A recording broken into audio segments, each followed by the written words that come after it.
Frères et sœurs, madame, messieurs, mes chers amis, bonjour et bienvenue à l'église protestante évangélique Philadelphie. Ici votre bien-aimé pasteur Célestin Zouka. J'ai la joie de partager la parole de Dieu avec vous aujourd'hui, mes chers amis. Le titre de notre message est affiché à l'écran. Souffrir pour l'évangile de Jésus-Christ. Courage, mes chers amis. Notre texte de base est dans 2 Timothée chapitre 2, versets 1 à 14. Nous allons parler de la souffrance de l'apôtre Paul et de Timothée, le jeune pasteur. Contrairement à l'évangile de la prospérité qui est un faux évangile qui ignore la souffrance alors que Jésus lui-même a souffert à cause de son évangile, mes bien-aimés. Et l'apôtre Paul dit en 2 Timothée chapitre 2 verset 9 que c'est pour cet évangile de Jésus-Christ que je souffre, jusqu'à être enchaîné comme un criminel. Mes chers amis internautes, frères et sœurs, les lettres de Paul à Timothée font partie de ce que les théologiens appellent les épîtres pastorales. L'apôtre Paul les a écrites vers la fin de sa vie à 2 de ses collaborateurs, notamment à Timothée et à Tite, mes bien-aimés dans le Seigneur. Ce sont des lettres qui sont écrites nommément à des personnes physiques qui étaient pasteurs et non à des églises. Ces lettres contiennent bien évidemment des conseils visant à les aider dans leur ministère pastoral. Compte tenu de la richesse de ces conseils, eh bien, tous les chrétiens ainsi que les églises peuvent se nourrir des conseils que ces lettres pastorales contiennent. Alors, quelles étaient les conditions de l'apôtre Paul quand il écrivait à Timothée, mes chers amis internautes? Frères et sœurs, l'apôtre Paul a écrit sa deuxième lettre à Timothée dans un contexte de souffrance liée à sa prison. En effet, dans cette lettre, dont un extrait fait partie de notre étude de ce matin, l'apôtre Paul précise qu'il était prisonnier à Rome pour la deuxième fois. On le lit dans 2 Timothée chapitre 1 verset 8 et 2 Timothée chapitre 1 verset 16 à 17. L'apôtre Paul, il souligne aussi les agissements d'un monsieur appelé Alexandre, vendeur d'idoles, qui serait probablement à l'origine de son arrestation, en disant à Timothée, l'apôtre Paul dit ceci à Timothée: Alexandre le forgeron m'a fait beaucoup de mal, le Seigneur lui rendra selon ses œuvres. Mes bien-aimés, et il dit à Timothée: garde-toi aussi de lui, car il s'est fortement opposé à nos paroles. Frères et sœurs, mes chers amis, Alexandre s'opposait à la parole de Dieu parce que les gens écoutaient les enseignements de Paul, se convertissaient au christianisme et se débarrassaient de leurs idoles. Cela déplut à Alexandre qui subissait une perte sèche dans son business de fabricant et vendeur d'idoles. Voilà pourquoi Alexandre s'opposait à l'évangile que proclamait l'apôtre Paul. Frères et sœurs, mes chers amis, les conditions de cette nouvelle détention de l'apôtre Paul en prison semblaient beaucoup plus dures et difficiles que la première, à tel point que l'apôtre Paul n'avait aucun espoir de survivre en déclarant que le moment de mon départ approche. J'ai combattu le bon combat, j'ai achevé la course, j'ai gardé la foi. D'après 2 Timothée chapitre 4 versets 6 à 8. Ainsi donc, le but de cette lettre était d'inviter Timothée à le rejoindre rapidement à Rome avant la fermeture de la navigation en hiver, afin de lui transmettre sans doute ses dernières volontés, d'après 2 Timothée chapitre 4 verset 21. Aussi, mes bien-aimés, l'apôtre Paul en avait profité pour encourager le jeune pasteur Timothée avec ses derniers conseils à persévérer même dans la souffrance comme un bon soldat de Jésus-Christ. Mes bien-aimés, ces conseils nous aident aussi aujourd'hui à persévérer dans la foi malgré la souffrance liée au ministère. Alors, qui était Timothée, mes chers amis? Timothée est né à Lystre, en Asie mineure, dans la moderne Turquie, d'un père grec et d'une mère juive, d'après Actes chapitre 16 verset 1 et 2 Timothée chapitre 1 verset 5. L'apôtre Paul l'avait converti au christianisme lors de son premier voyage missionnaire, où la ville de Lystre était sur son itinéraire. Les frères de Lystre et d'Iconium rendaient un bon témoignage de lui, d'après Actes chapitre 16 verset 2. Timothée a été consacré pasteur par l'imposition des mains des anciens et de l'apôtre Paul en vertu des paroles prophétiques qu'ils ont reçues à son sujet. On le lit dans 1 Timothée chapitre 4 verset 14. À ce titre, Timothée était un proche collaborateur de l'apôtre Paul qu'il appelait son enfant bien-aimé et véritable dans la foi. Mais bien-aimé, d'après 1 Timothée chapitre 1 verset 2 et 2 Timothée chapitre 1 verset 2. Timothée était très jeune. On le lit dans 1 Timothée chapitre 4 verset 12. Il était aussi très sensible car il avait fondu en larmes lors de l'arrestation de l'apôtre Paul. On le lit dans 2 Timothée chapitre 1 verset 4. Mais bien aimé, et Timothée était aussi timide, d'après 2 Timothée chapitre 1 verset 7. Et donc il avait besoin des conseils et d'encouragement de son mentor, l'apôtre Paul. Frères et sœurs, mes chers amis, l'apôtre Paul était en prison, nous l'avons vu, et Timothée en larmes, mais leurs circonstances ne les empêchaient pas de continuer de servir le Seigneur. Ce matin, nous allons nous encourager avec un extrait de cette lettre de l'apôtre Paul à Timothée, mes bien-aimés, dans 2 Timothée chapitre 2, versets 1 à 14. Ainsi donc, 3 points seront abordés dans ce message, comme affiché à l'écran, mes chers amis. Le premier point sera souffrir comme un bon soldat de Jésus-Christ. Le deuxième point sera la motivation de nos souffrances, les couronnes de justice de vie, mes bien-aimés. Et le troisième et dernier point sera souffrir pour le salut des autres et leur annoncer les 4 vérités de l'apôtre Paul. Point numéro 1, souffrir comme un bon soldat de Jésus-Christ. Frères et sœurs, j'ai divisé notre texte de ce matin en 3 parties également. Je lis la première partie au nom du Seigneur. L'apôtre Paul dit à Timothée, « Toi donc, mon enfant, fortifie-toi dans la grâce qui est en Jésus-Christ. Et ce que tu as entendu de moi en présence de beaucoup de témoins, confie-le à des hommes fidèles qui sont capables de l'enseigner aussi à d'autres. » Verset 3. « Souffre avec moi comme un bon soldat de Jésus-Christ. » Mes chers amis internautes, frères et sœurs, l'apôtre Paul utilise un temps assez particulier pour s'adresser à Timothée, l'impératif. Dans les versets 1 à 14, nous lirons au fur et à mesure, mes bien-aimés dans le Seigneur, que nous avançons dans notre message, mes bien-aimés. Les verbes sont conjugués à l'impératif. On lit par exemple au verset 1er, « Fortifie-toi, confie-le à des hommes fidèles, verset 2. Souffre avec moi, verset 3. Comprends ce que je dis, verset 7. Et souviens-toi de Jésus-Christ, verset 8. Frères et sœurs, mes chers amis, c'est un impératif de conseil. Autrement dit, ce sont des conseils indispensables pour le jeune pasteur Timothée et pour nous, témoins de Jésus aujourd'hui. Mes chers amis internautes, frères et sœurs, l'apôtre Paul dit à Timothée au verset 1, « Mon enfant, fortifie-toi dans la grâce qui est en Jésus-Christ, d'après la version second 21. Ou encore, puise tes forces dans la grâce qui nous est accordée dans l'union avec Jésus-Christ. Version Semeur. Mon frère et ma soeur, il y a une grâce qui nous est accordée si nous sommes unis à Jésus-Christ. Cette grâce est une faveur imméritée qui ne dépend pas de nos performances, de nos talents, de nos savoir-faire, ni de nos curriculum vitae et encore moins de notre background ou notre profil. Cette grâce dépend essentiellement de celui qui nous a appelés par sa grâce, à savoir Jésus-Christ. L'apôtre Paul dit en 2 Timothée chapitre 1 verset 9 que il nous a sauvés et nous a adressé un saint appel. On souligne un saint appel. Et il ne l'a pas fait à cause de nos œuvres, mais à cause de son propre plan et de sa grâce qui nous a été accordée en Jésus-Christ de toute éternité, mes bien-aimés. Frères et sœurs, ce ne sont pas les anciens de l'Église, ni l'apôtre Paul qui ont décidé de leur propre chef de consacrer le jeune Timothée au ministère pastoral. Ils ont reçu des paroles prophétiques de la part du Seigneur qui a fait grâce à Timothée en l'appelant au ministère pastoral.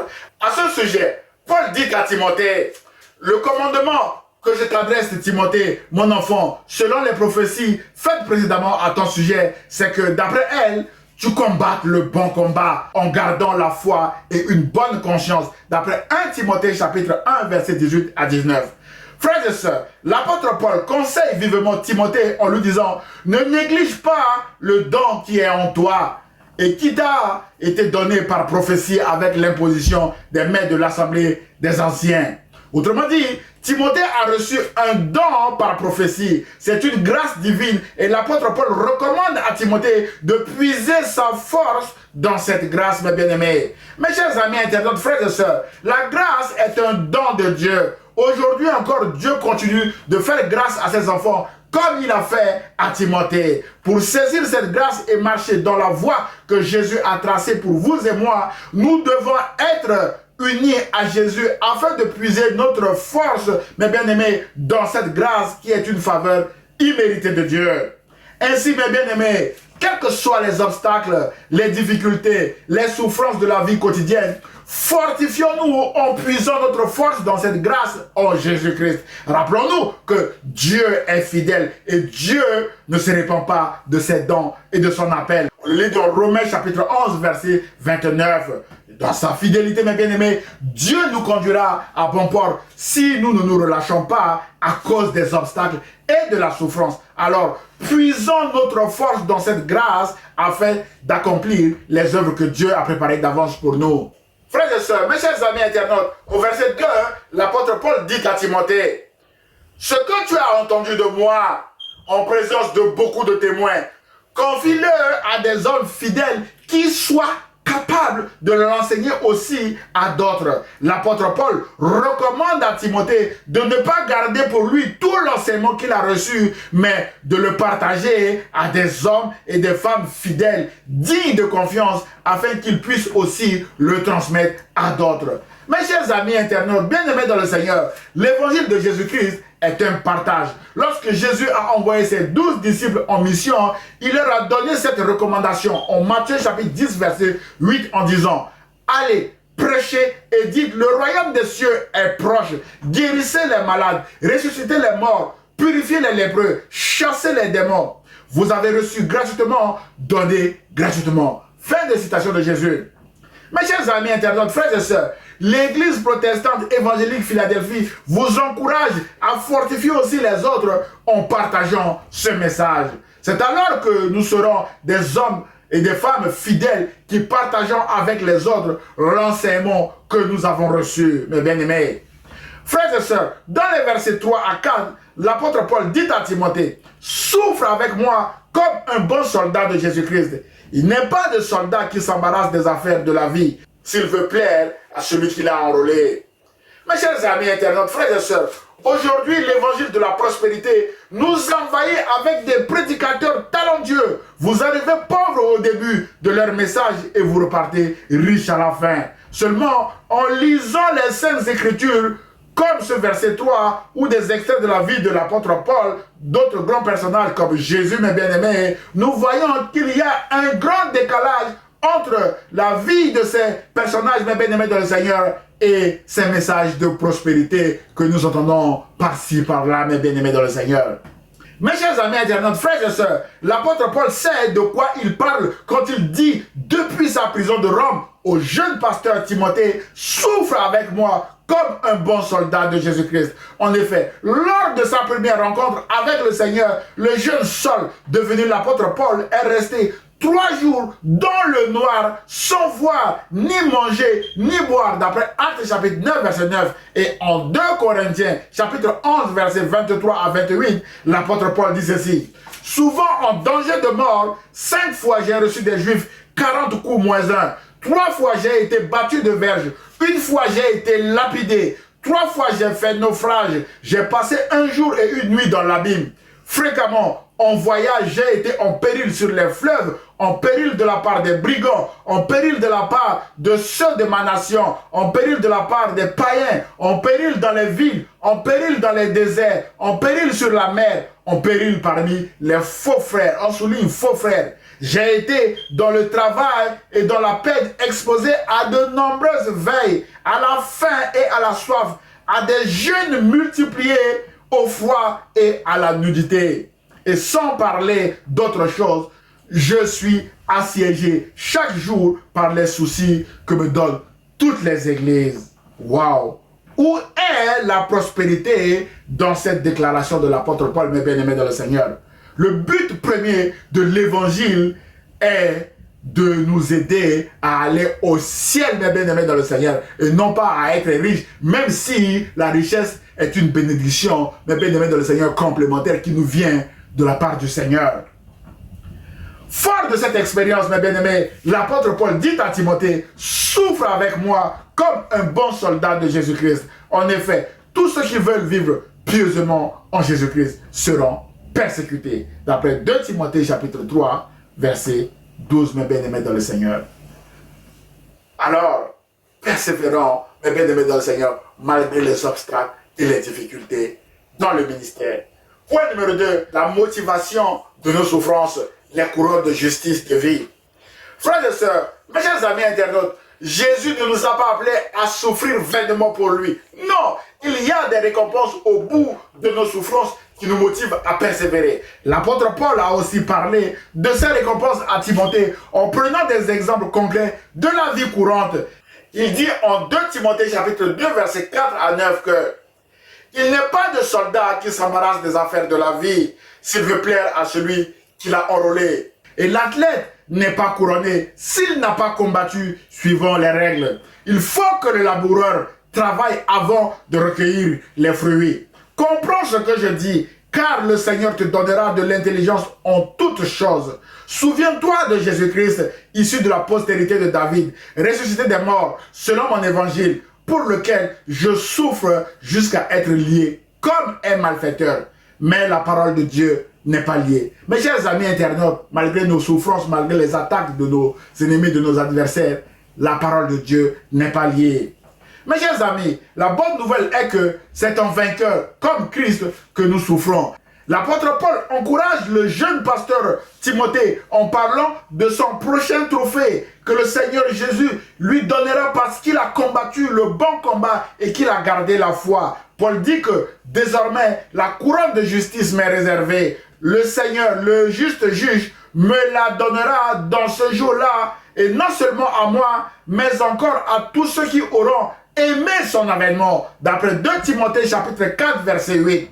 Mon frère, ma soeur, ce n'est pas en vain que nous souffrons pour l'évangile. Il y a une couronne et une gloire à venir. Rappelons-nous que la résurrection, l'élévation et la couronne de Jésus étaient après les souffrances de la croix. De même, Paul dit à Timothée que Jésus lui a réservé une couronne de justice à cause de toutes ses souffrances, mes bien-aimés.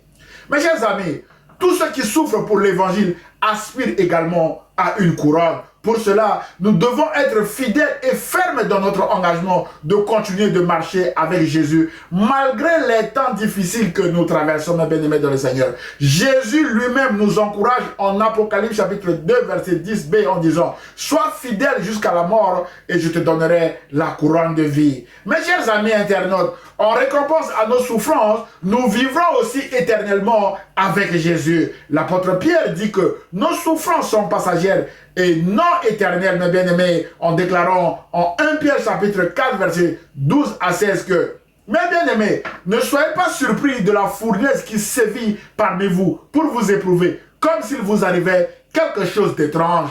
Réjouissez-vous au contraire de la part que vous prenez aux souffrances de Christ, afin d'être aussi dans la joie et dans l'allégresse lorsque sa gloire sera dévoilée.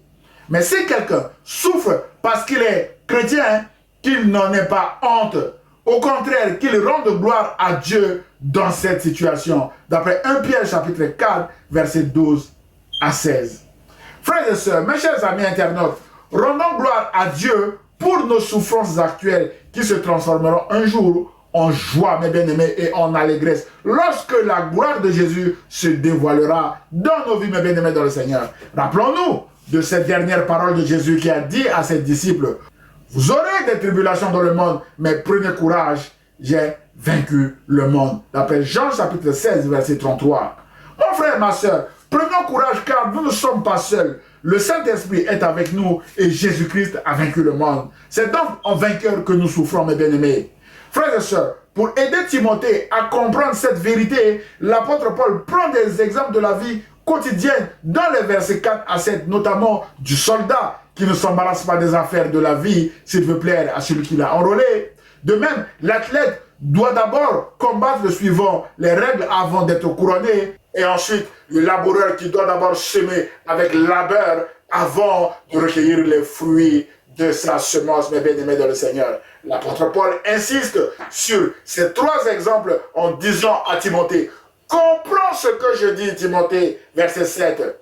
Mes chers amis, ces exemples doivent également nous aider à persévérer dans nos souffrances actuelles, dans nos ministères, dans nos tribulations, sachant qu'il y aura certainement une récompense de la part du Seigneur. Rappelons-nous que la bonne gloire est toujours derrière la souffrance et la persévérance. Frères et sœurs, mes chers amis, l'apôtre Paul dit encore à Timothée au verset 8 et 9 « Souviens-toi de Jésus-Christ pour lequel je souffre jusqu'à être lié comme un malfaiteur.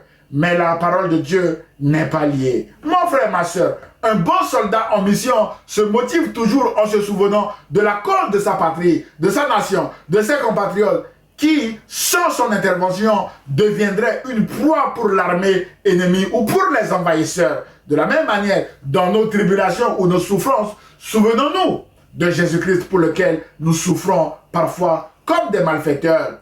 Mais la bonne nouvelle est que la parole de Dieu n'est pas liée, mes bien-aimés dans le Seigneur. La grâce de Dieu en nous n'est pas liée non plus, mes bien-aimés dans le Seigneur. Voilà notre récompense. Alors, souvenons-nous de Jésus-Christ et de ses promesses à venir dans nos souffrances, mes chers amis internautes. Point numéro 3, souffrir pour le salut des autres et leur annoncer les 4 vérités de l'apôtre Paul. L'apôtre Paul dit à Timothée, mes bien-aimés dans le Seigneur, au verset 10, « C'est pourquoi je supporte tout à cause des élus, afin qu'eux aussi obtiennent le salut qui est en Jésus-Christ, avec la gloire éternelle. » Cette parole est certaine, dit l'apôtre Paul. Si nous sommes morts avec lui, nous vivrons aussi avec lui. Si nous persévérons, nous régnerons aussi avec lui. Si nous le régnons, lui aussi nous régnera, mes bien-aimés. Et si nous sommes infidèles, il demeure fidèle, car il ne peut se régner lui-même. Et l'apôtre Paul dit à Timothée au verset 14, « Rappelle ces vérités aux croyants en les suppliant devant le Seigneur de ne pas se livrer à des disputes de mots. Elles ne servent à rien si ce n'est à la ruine de ceux qui écoutent. » Frères et sœurs, mes chers amis internautes, la récompense de notre souffrance est notre propre salut et aussi le salut des autres. Aujourd'hui, l'évangile nous est parvenu grâce aux souffrances de ceux qui nous ont précédés, notamment l'apôtre Paul, Jésus et bien d'autres, mes bien-aimés dans le Seigneur. L'apôtre Paul dit qu'il supporte tout à cause des élus, afin qu'eux aussi obtiennent le salut qui est en Jésus-Christ avec la gloire éternelle. D'après le verset 10, mes bien-aimés dans le Seigneur. Frères et sœurs, mes chers amis internautes, dans le royaume de Dieu, les uns doivent aussi souffrir pour le salut des autres, même si personne n'aime souffrir, mes bien-aimés. En effet, Jésus a souffert en vainqueur pour nous et nous appelle aussi à souffrir en vainqueur pour les autres. Ainsi, la souffrance fait partie intégrante de notre mission de témoin de Jésus. C'est pourquoi Paul dit à Timothée, « Souffre avec moi pour l'évangile » au verset 3. C'est notre titre de ce matin, mes bien-aimés dans le Seigneur. Souffrir pour l'évangile de Jésus-Christ. Courage, mes bien-aimés dans le Seigneur. Sachons, mes bien-aimés, qu'il y aura une récompense à nos souffrances. Alors, allons annoncer la bonne nouvelle aux autres afin de gagner des âmes à Christ, mes bien-aimés dans le Seigneur. Mes chers amis internautes, l'apôtre Paul recommande à Timothée d'annoncer aux croyants les 4 vérités suivantes. La première vérité est celle-ci. Si nous sommes morts avec Jésus, nous vivrons aussi avec Jésus. L'idée de cette vérité est d'être attachés à Jésus jusqu'à notre mort. C'est alors que nous vivrons éternellement aussi avec lui. La deuxième vérité est que si nous persévérons, nous régnerons aussi avec Jésus, mes bien-aimés dans le Seigneur, d'après le verset 12. L'apôtre Paul recommande ici à Timothée de persévérer, quelle que soit la souffrance, mes bien-aimés. La persévérance s'oppose à l'abandon. Nous devons continuer, mes bien-aimés, à avancer avec Jésus malgré la souffrance, malgré les obstacles, malgré les difficultés. C'est alors que nous régnerons avec lui, mes chers amis internautes. La troisième vérité est que si nous le régnons, verbe régner, lui aussi nous régnera, mes bien-aimés dans le Seigneur, d'après le verset 12. Régner, c'est renoncer, c'est devenir infidèle en abandonnant, mes bien-aimés. Malheureusement, si nous abandonnons, nous sortons de son plan, de son contrôle, frères et sœurs, et lui aussi nous réunira, mes bien-aimés dans le Seigneur. Et la quatrième et dernière vérité est que si nous sommes infidèles, il demeure fidèle. Jésus demeure fidèle, car il ne peut se régner à lui-même. D'après le verset 13, mes bien-aimés, Jésus est fidèle et ne nous abandonnera jamais dans nos moments de souffrance, mes chers amis internautes.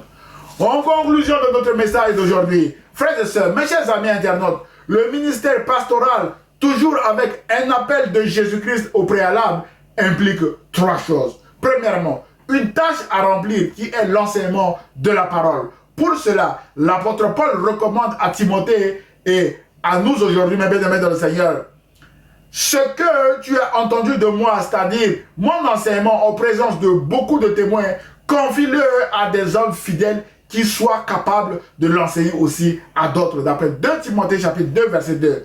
Prêche la parole, insiste en toute occasion, favorable ou non, reprend, censure, exhorte avec toute douceur et en instruisant. Mes bien-aimés dans le Seigneur, d'après 2 Timothée chapitre 4, verset 2. Mon frère, ma soeur, mes chers amis internautes, parlons de Jésus autour de nous en toute occasion, favorable ou non, mes bien-aimés dans le Seigneur. Deuxièmement, l'appel de tout serviteur de Dieu implique une destinée à subir qui est la souffrance dans la victoire comme Jésus-Christ. L'apôtre Paul dit à Timothée et à nous aujourd'hui, mes bien-aimés, souffre avec moi comme un bon soldat de Jésus-Christ. D'après 2 Timothée chapitre 2, verset 3. Supporte les souffrances, dit l'apôtre Paul à Timothée. D'après 2 Timothée chapitre 4, verset 5, mes bien-aimés dans le Seigneur. Frères et sœurs, mes chers amis internautes, courage, car souffrir en vainqueur fait partie de notre mission de témoin de Jésus-Christ. Troisièmement, l'appel de tout serviteur de Dieu implique une carrière marquée par le combat de la foi. Pour combattre, nous avons besoin d'une force, mes bien-aimés. Paul dit à Timothée et à nous aujourd'hui, mes bien-aimés dans le Seigneur, puise tes forces dans la grâce qui nous est accordée dans l'union avec Jésus-Christ. D'après 2 Timothée chapitre 2, verset 1, mes bien-aimés. Fais l'œuvre d'un évangéliste, dit l'apôtre Paul à Timothée. Remplis bien ton ministère. 2 Timothée chapitre 4, verset 5. Mon frère, ma soeur, mes chers amis internautes, puisons notre force dans la grâce qui est en Jésus-Christ et remplissons bien nos ministères. Soyez bénis en Christ Jésus. Je vous remercie pour votre écoute. Prions le Seigneur. Seigneur Jésus, aide-nous à persévérer dans notre appel malgré la souffrance, malgré les obstacles et malgré les difficultés. Saint-Esprit, équipe-nous de tout ce dont nous avons besoin pour avancer dans nos ministères. Et je prie au nom de Jésus et le peuple de Dieu répond. Amen. Frères et sœurs, mes chers amis internautes, si vous avez aimé le message, merci de le liker et de le partager à vos proches. Vous pouvez également m'envoyer un mail d'encouragement, vos sujets de prière ou même vos questions ou remarques sur le message à église-philadelphie 78500@gmail.com. J'aurai le plaisir de vous répondre. À dimanche prochain, à 10 h en présentiel, si vous êtes à Sartrouville et dans les villes environnantes. Et aussi à 10 h sur la page Facebook ou sur la chaîne YouTube de l'église protestante évangélique Philadelphie. Et ce, si Dieu le veut. À très bientôt mes chers amis. Au revoir.